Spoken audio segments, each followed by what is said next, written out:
Moshe Rabbeinu, the person who in many opinions say had the hardest life ever. He had to try to get the Jews out of Egypt. They were going through hard work. He was going through hard work. He had such a hard life. And he had obstacles stopping him like Pharaoh. And they kept on fighting each other saying, "Let my people go." We're talking about this because this video's subject is, what were the obstacles Moshe faced?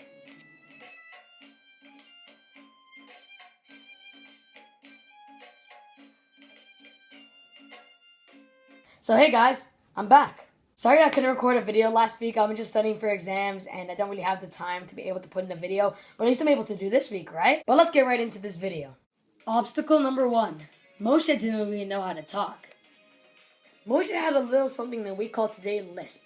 The problem with Moshe is that his tongue, was something wrong with it, so he wasn't really able to speak. So whenever he went up to Pharaoh, he's like, "Let my people go," and stuff. So he couldn't really speak to him, which means he had to get an assistant, Aaron, and I guess that was kind of a pain in the butt to have your brother at your side all the time. Just kidding. My brothers are still annoying. Really. Obstacle number 2.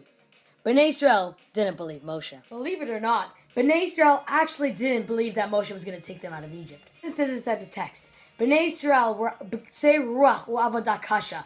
They were caught up by the winds and that they were always conquered by hard work. Obstacle number 3.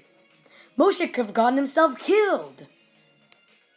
Just imagine you walk up to President Netanyahu and ask him to release every single Israeli.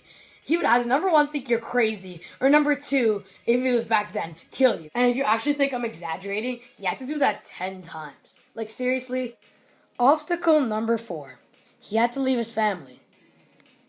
If you actually don't know this, right before Moshe left for Pharaoh, he had 2 sons. And he had to abandon his wife and his 2 sons to go do Hashem's command. And I bet you his wife and his kids were probably so worried about Moshe. Considering he was gone for such a long time, it could have gotten himself killed. But now that we're actually done with all the obstacles, I'm going to tell you the real reason why I made this video. Last week's Parshat Shemot, Moshe kept on complaining to Hashem for why do I have to do this? There's something wrong with this and that and this and that. And he's going to say no. But I think that Moshe had the right to be able to say this because Moshe was just worried all the time that, number 1, he would do a huge chilul Hashem. That Pharaoh would see how much of a fool he was being and how he was pushing him so much, and he would do a chilul Hashem. He would put a disgrace on God's name. And number 2 is that he was just trying to stick up for his family and stick up for the nation itself. So I think we should never, ever, ever blame Moshe for complaining to Hashem. I think he had all the right to. But I really don't want you to take this the wrong way. Because when we argue with Hashem, we do it in such a terrible manner. We say, "Why God are you doing this? Why God are you doing that?" I think that Moshe was doing it in a more protective way, and God was answering his questions in exactly the right way. So besides Moshe complaining, I think it was more of him asking questions and wondering. Anyways, thank you so much for watching. Anything that I said inside this video, I really don't want you to take the wrong way, because I think that Moshe was such a great man that he would never complain in the wrong way. Anyways, click right over here to subscribe to my channel. Click right over here to watch my last video. And click right over there to see the playlist with all my Dvar Torahs on the Parsha inside it. Thank you so much for watching. I will see you next video.